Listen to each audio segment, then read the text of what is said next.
After Business, le club du droit.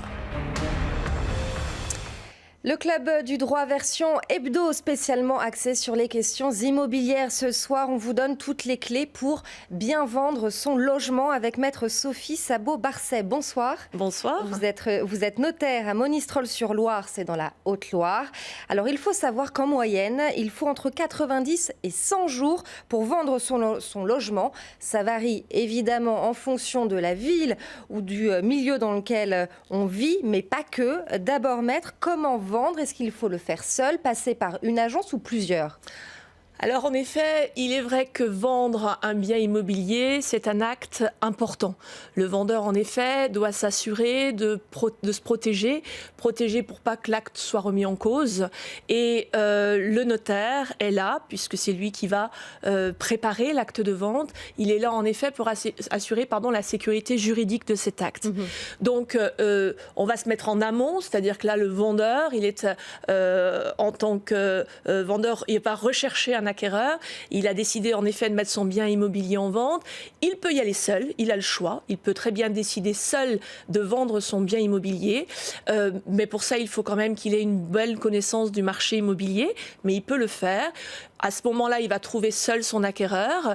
Et une fois qu'il aura trouvé son acquéreur, il se rapprochera de son notaire qui va régulariser. Ils vont régulariser ensemble l'acte qui est l'acte principal, en tout cas très important, qui est l'avant-contrat.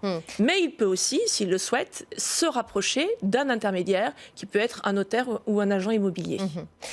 Autre question primordiale, à quel prix vendre? Question délicate, évidemment, on en veut toujours plus. On en veut toujours plus, j'oserais dire au juste prix. Alors le juste prix, en effet, c'est le prix du marché.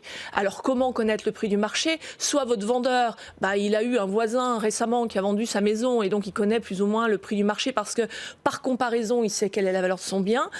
Soit s'il ne connaît pas du tout le marché immobilier, il est indispensable qu'il fasse appel à un professionnel, qu'il fasse faire une expertise de son bien immobilier, soit par un notaire, soit par un agent immobilier, qui va lui donner le juste prix. Il est très important en effet de vendre au juste prix. Bien sûr. Quelle est la période propice pour vendre ?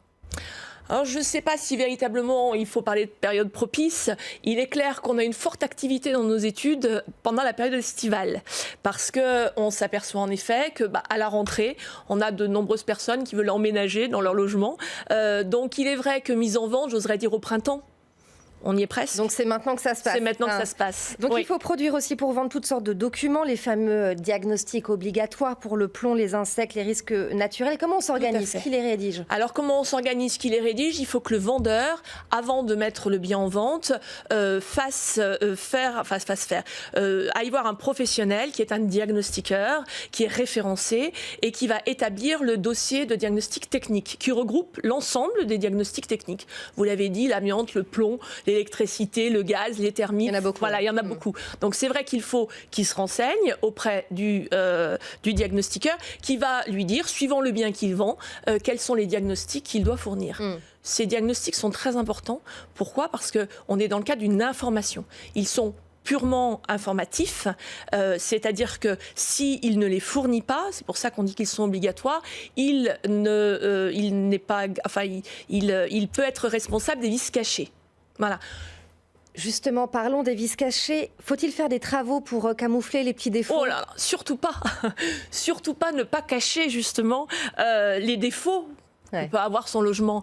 Tout logement peut avoir quelques défauts. Bien au contraire, le vendeur a une vraie obligation d'information. Il doit tout dire. Il doit dire tout ce qui va très bien, mais il doit dire également ce qu'il connaît et ce qui ne va pas. Les traces d'humidité, absolument pas les cacher, surtout pas camoufler. Après, embellir son logement parce qu'on veut le vendre un peu mieux, pourquoi pas. Dernière étape, acter la vente chez le notaire, comment ça se passe? Alors comment ça se passe? Je l'ai dit, si en effet votre vendeur a fait appel à un agent immobilier, l'agent immobilier peut rédiger l'avant-contrat, ou il peut d'ailleurs aussi se rapprocher du notaire qui rédigera l'avant-contrat. Donc l'avant-contrat est rédigé, et entre l'avant-contrat et la vente, c'est donc toute la préparation à la vente, c'est là où le notaire va obtenir tous les documents administratifs, les documents juridiques, pour mener à bien l'opération de l'acte de vente et assurer la sécurité juridique. Une fois que l'acte est établi, et puis surtout que l'acquéreur a son financement. L'acte est passé donc chez le notaire, la vente, et c'est à ce moment-là que votre vendeur va délivrer le bien immobilier, son logement. Donc il devra bien évidemment avoir déménagé avant, et je délivre le bien contre le prix de vente. Et vous l'avez compris, c'est maintenant que ça se prépare. Merci Maître Sophie Sabot-Barcet, notaire à Monistrol-sur-Loire dans la Haute-Loire. Rendez-vous la semaine prochaine et n'oubliez pas, vous avez une adresse mail pour les notaires, le club du droit @bfmbusiness.fr.